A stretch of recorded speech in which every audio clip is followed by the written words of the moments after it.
I'm back in England now. And since I've got back, obviously I was listening to the radio and everyone is still talking about the terrible things that happened in Paris. It's raining, man. I just got back. Anyway, and a lady on BBC Radio 4 was making a massive point about how Muslims have nothing to do with what happened and it's not their responsibility and they shouldn't be apologizing and it's nothing to do with them. And I disagree with her. Now, this is not an anti-Muslim post. If you think this is an anti-Muslim post, I want you to watch it again, because you will, if you pay enough attention and you have half a brain, you'll see this is not insulting Islam whatsoever. Let me tell you why it's not insulting Islam. You tell me why this is not Muslims' fault.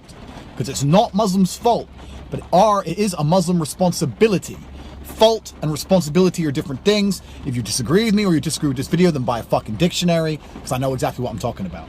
This is not the Muslims' fault, because the number one cause of terrorism in this world is separatism. It's not Islam.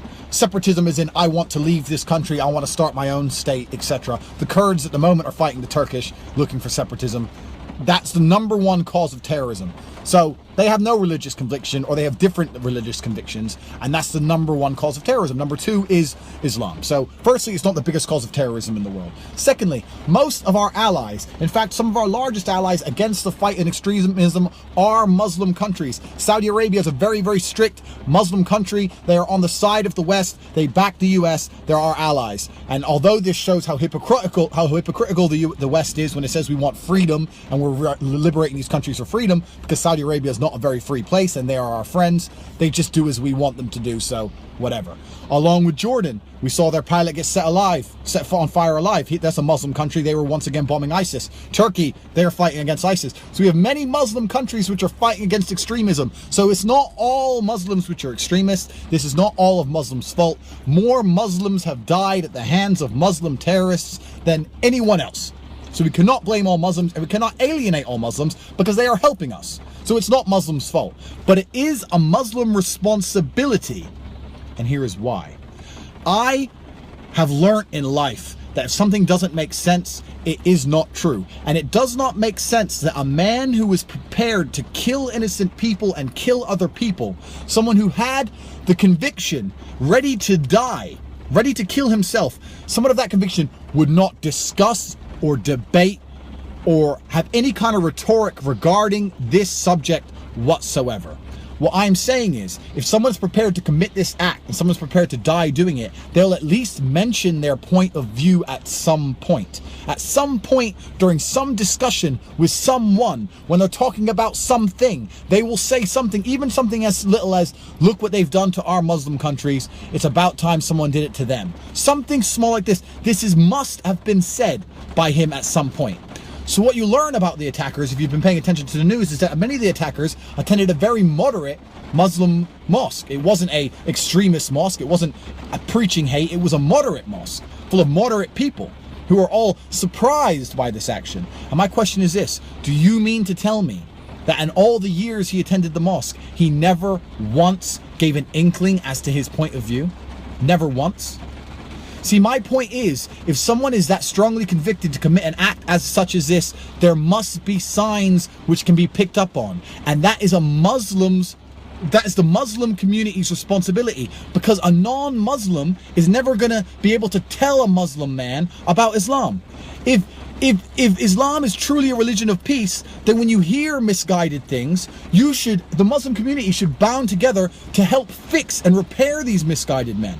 These are people who are blacklisting your religion in the name of the world and making you the least popular religion on earth. If you hear people saying things such as this, the community as a whole should be completely prepared to deprogram extremists. When they hear these kind of things, they should say, no, you're incorrect.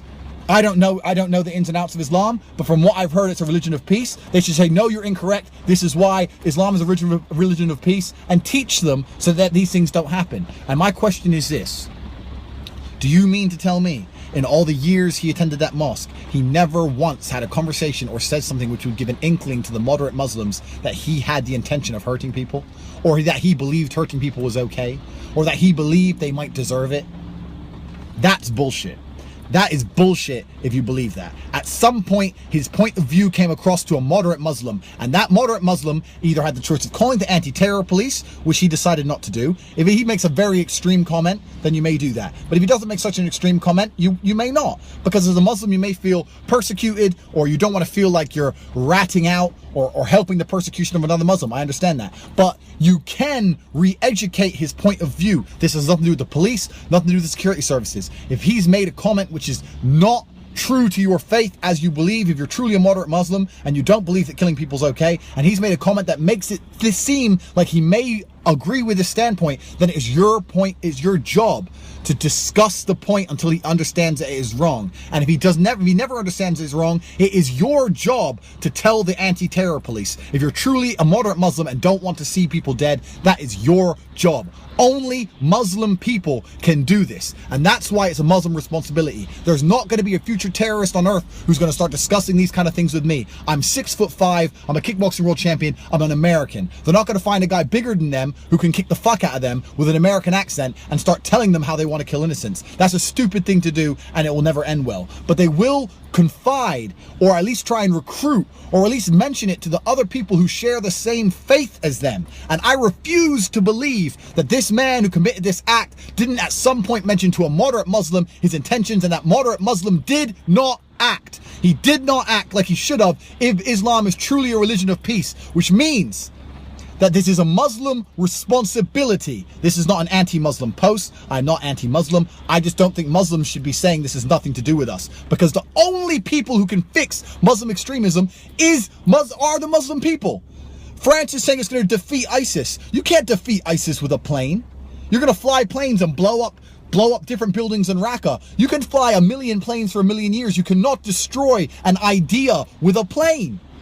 You can blow up, you can blow up munitions factories, you can blow up training grounds, but you cannot destroy the idea. You need to destroy the intention to hurt other people, because if someone really wants to hurt other people, they will. If I decided right now I wanted to hurt someone else, I could step outside of this car and wait on the sidewalk for someone to walk by. There's nothing anyone could do to stop me. No fucking jet in the sky can stop me doing that. It's my intention to harm someone else. It's what's going to translate into violence. And what I'm saying is that Islam extremism can only be solved by other Muslims banding together, working closer with the security services in extreme cases, and in other cases deprogramming extremist points of view, because only you can prevent it happening. No fighter jet can stop it. France can't defeat ISIS. There's no war on terror anyone can win. The only people who can fix the extremism in the Islam community are the Muslims. So when they come on the radio and say it's nothing to do with me, you are part of the fucking problem.